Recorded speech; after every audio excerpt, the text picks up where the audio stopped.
Hello everyone. In today's class we shall look into polar and non-polar covalent bond. What is a covalent bond? As I have already said, it is formed by sharing of electrons. It means the molecule as such should not have any charge, but there are molecules which still have charge on them. So we will look into what they are called as. They are said to be polar covalent bonds. So we shall study non-polar and polar covalent bonds. When a covalent bond is formed between two similar atoms, then the electron pair is equally shared by the two atoms. Such a bond is called as non-polar bond or just a covalent bond. When a covalent bond is formed between two dissimilar atoms, for example, H and Cl, HCl, the electron pair is unequally shared between the two atoms, right? The atom with higher electronegativity will attract the shared pair of electron towards itself. In HCl, Cl is more electronegative, so it will pull the shared pair of electron towards itself. Thus, Cl will get a partial negative charge and the atom with lesser electronegativity gets a partial positive charge. Such a bond in which there is partial development of positive and negative charge is called as a polar covalent bond. I shall read this once again for you, taking example of HCl. In HCl, Cl is more electronegative, so it will pull the shared pair of electron towards itself. So carries a negative charge and hydrogen gets a positive charge. With that in mind, I shall read this. When a covalent bond is formed between two dissimilar atoms, the electron pair is unequally shared between two atoms. The atom with higher electronegativity will attract the shared pair of electron towards itself.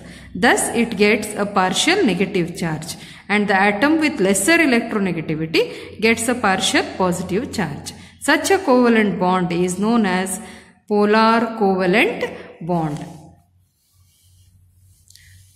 Right? Thus, a polar covalent bond is a covalent bond formed between two atoms with different electronegativity, which results in development of partial charges on the bonded atoms. Which are the molecules?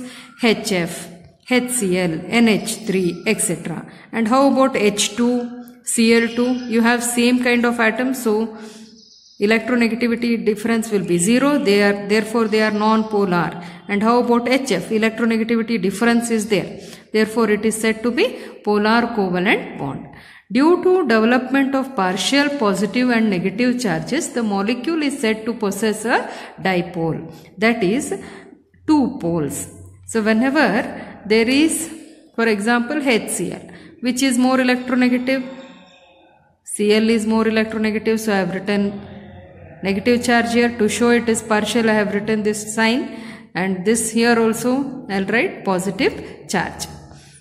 Okay, due to development of partial positive and negative charges, the molecule is said to possess a dipole. Dipole means both positive as well as negative pole, and hence we say it develops dipole moment. Now we will learn what do you mean by dipole moment. Okay. Dipole moment is a vector quantity. Vector quantity means it should have both what? Magnitude as well as direction. It should have magnitude as well as direction. Right? This you have studied in physics. So dipole moment is a vector quantity and is represented by an arrow pointing towards the negative end of the dipole. Okay, the dipole moment of HF is represented as HF. I am going to write and I am showing the arrow mark.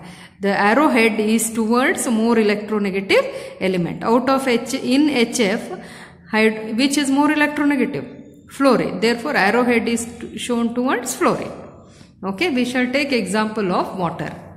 In water molecule, the two OH bonds are polar bonds. I have written the structure of water here. H2O, there are two hydrogen atoms, okay, and one oxygen atom. This is bond number 1, bond number 2. This is structure of water. in water molecule, the two OH bonds are polar bonds. Why? Because oxygen is more electronegative, electrons are pulled towards more electronegative oxygen and hydrogen gets a partial positive charge, right? The two OH bonds are polar and the net dipole moment of H2O is the resultant vectorial addition of the two bonds. So whenever you are writing the arrow mark, arrowhead should be towards oxygen. Yes, so I have shown arrowhead towards oxygen. And the resultant addition of these two bonds is, I am going to add this and it goes in this direction. So net addition of the two bond moments is not equal to 0. Hence, we say it is polar whose dipole moment is not equal to 0. Because these two get added. You will understand it better when I take another example. Okay. In some molecules, the bond moments gets cancelled to have a 0 net dipole moment. We shall look into such examples. In BF2, beryllium difluoride and boron trichloride, it is 0 as the bond moments gets mutually cancelled. Now this is beryllium, Be, and there are two fluorine atoms, right? Arrowhead should move towards more electronegative atom. This is in this direction and here it is in the opposite direction. So the net moment of this will be 0. So net dipole moment of beryllium fluoride is equal to 0, though it is a polar covalent bond. And look at this, BCl3. Boron in the center and I have written 3 chlorine atoms. Electronegativity is more in chlorine. So arrowhead is towards chlorine atom in all the 3. So they are arranged in opposite direction. So net magnitude will be 0. Understood? Right? So dipole moment can be 0 or it cannot be 0. Now among NH3 and NF3, which has higher dipole moment and why? We know that we write arrow mark towards more electronegative element. Now I have written structure of ammonia here. Okay. So NH3, which is more electronegative? Nitrogen. So arrowhead is towards nitrogen and all the arrowheads are pointing towards nitrogen, including the lone pair of electrons. The dipole moment of lone pair of electrons and the bond moment of ammonia are in the bond moment of NH are in the same direction. They are in the same direction towards nitrogen. Hence, the bond moments get added to each other and they get a net dipole moment which is not equal to 0.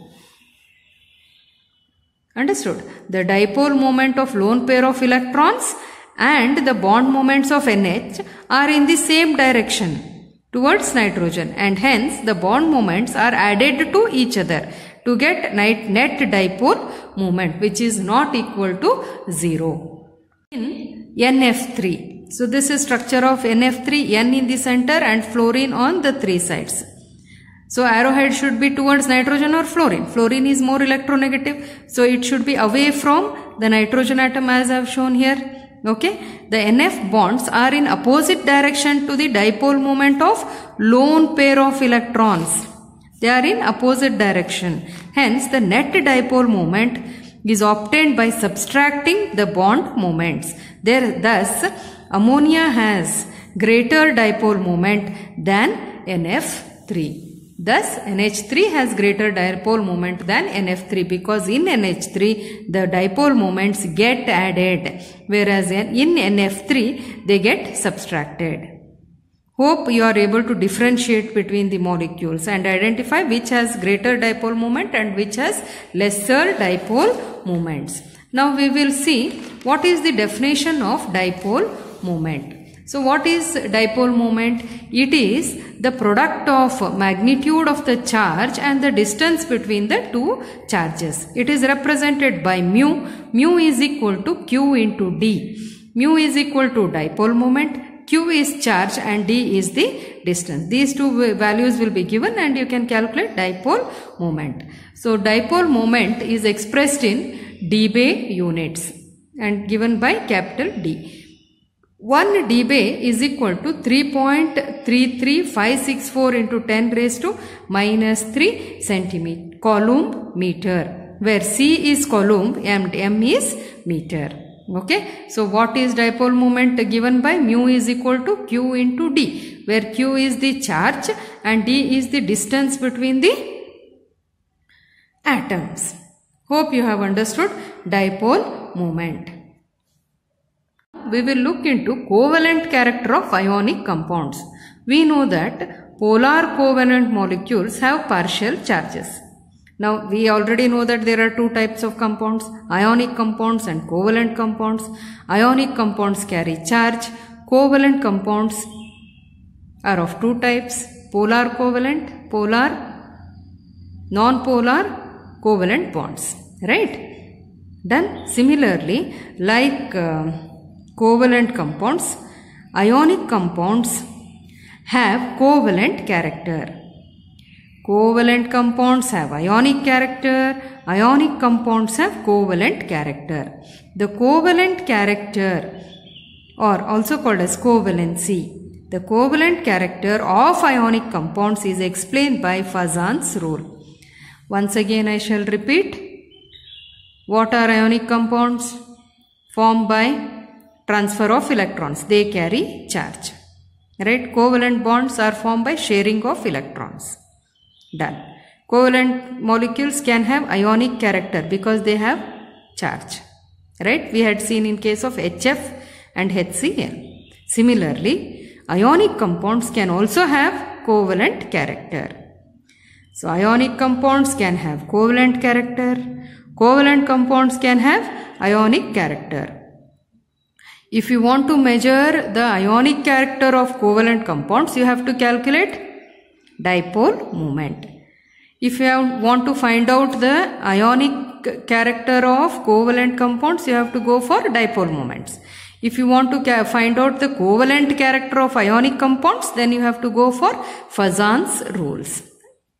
It is very easy to understand. You will be able to understand it in a few minutes. So what is polarization?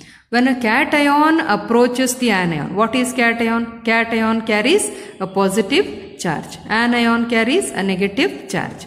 Na plus, Ca2 plus are cations. Cl minus, SO4 2 minus, CO3 2 minus are anions. So whenever a cation approaches the anion, the electron cloud of anion is attracted by the cation. Cation is positively charged and anions are negatively charged. Obviously, the electron cloud of anion will be attracted by the cation, and the electron cloud of anion gets distorted or disturbed. This type of distortion of electron cloud is known as polarization. So, whenever a cation attracts an anion, the electron cloud of your anion will be surrounded by more number of electrons. It gets disturbed, distorted, and this type of distortion is known as polarization. Done? During distortion, the electron density is pulled in between the nuclei of two atoms. Understood? When the electron gets distorted, the electron density is pulled between the nuclei of these two ions. They are in between cation and anion. So this is cation, this is anion, and where is the electron cloud? Somewhere in between. Okay? Just as in covalent bond. The distortion of electron density is pulled in between the nuclei of the two ions, just as in covalent bond. Electron density is built up between the nuclei of two ions. Thus, ionic bond gets a covalent character. Since now they are sharing the electron cloud, they should get a covalent character. Now, the ability of the cation. The ability of the cation to distort the electron cloud of anion is called as polarizing power. And the tendency of the anion to get distorted by the cation is called as polarizability. Okay. So what is polarizing power? It is the ability of the cation to do what? To distort the electron cloud of anion. It is called as polarizing power. And what is polarizability? It is tendency of the anion to get distorted by what? Cation. And that is called as polarizability. The polarizing power and polarizability, these two things, character of cation and character of anion, they determine the covalent character of ionic compounds. The polarizing power and polarizability, they determine the nature of the bond between the ions, whether it is covalent or ionic. This can be understood by applying Fazan's rule. So there are only two rules.